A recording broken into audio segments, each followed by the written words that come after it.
Magsanton ang Pilipinas ang sumusunod pong bagyo rito. Ito ko'y tatawagin.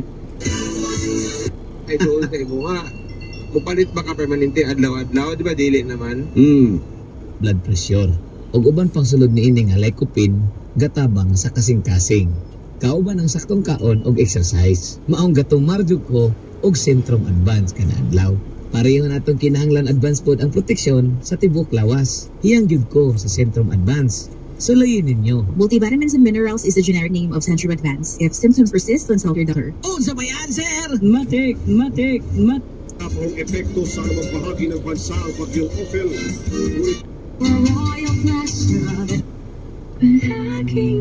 All our names. Iusap sa mga residenteng malapit sa mga ilog na lumikas. Hagupit ng bagyong Nika, naramdaman sa Cagayan at Isabela.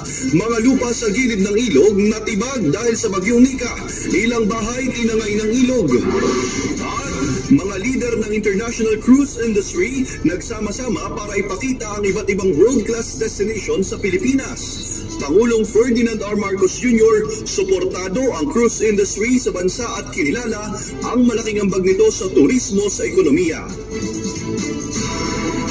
Iniyak ni Pangulong Ferdinand R. Marcos Jr. na handa ang gobyerno sa pagpasok ng magkakasunod na bagyo sa bansa. Inatasan din ng Pangulo ang Budget Department na tiyaking sapat ang calamity fund. Ang detalye sa Balita Pambansa ni Clazel Pardilla. Hindi pa man nakaalis ang bagyong Nika, dalawang magkasunod na bagyo na ang nagbabantang pumasok sa bansa.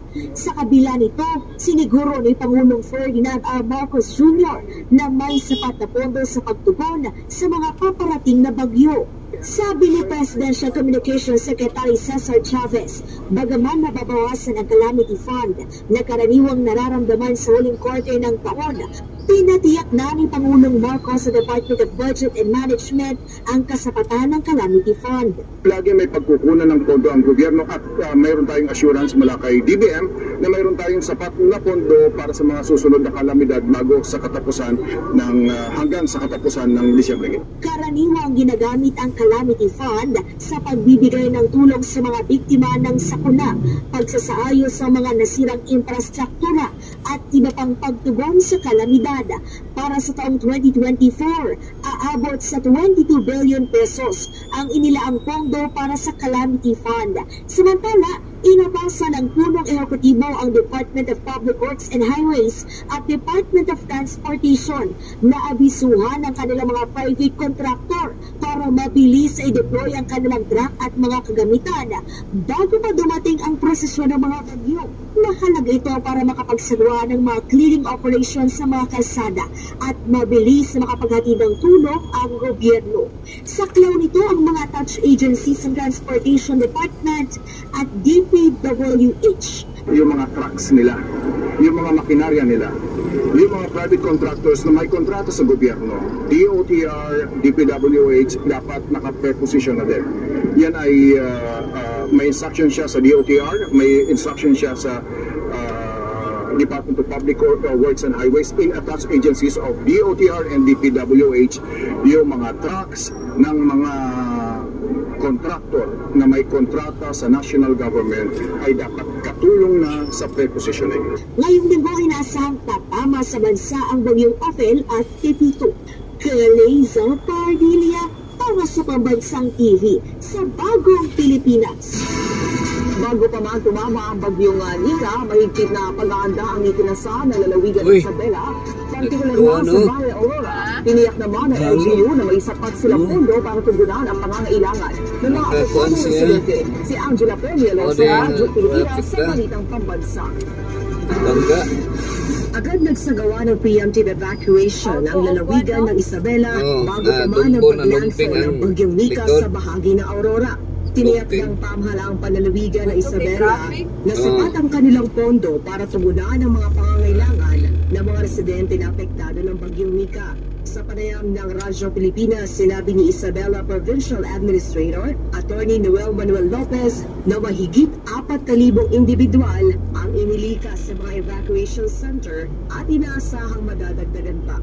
Tiniyak naman ng provincial government na sapat at handang ipagkaloob ang anumang tulong sa mga pansamantalang nananatili sa evacuation center sa harap ng pangamba na masundan pa ang bagyong Nika. Ating DSWD, yung national government has already prepositioned around 40 million worth of food packs and sleeping kits sa iba't ibang bayan.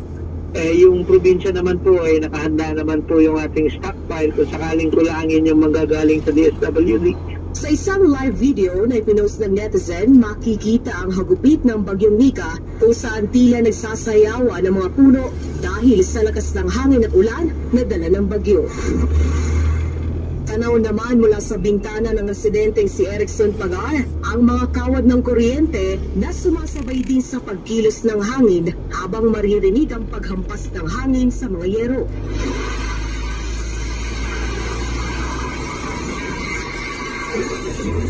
Nagpaalala naman si Isabela Provincial Administrator Attorney Noel Manuel Lopez sa mga taga-Isabela na iwasan muna ang paglilinis sa kanilang mga nasasakupan gayong may banta pa ng bagyong Nika. Inside our respective homes, huwag muna tayong lumabas.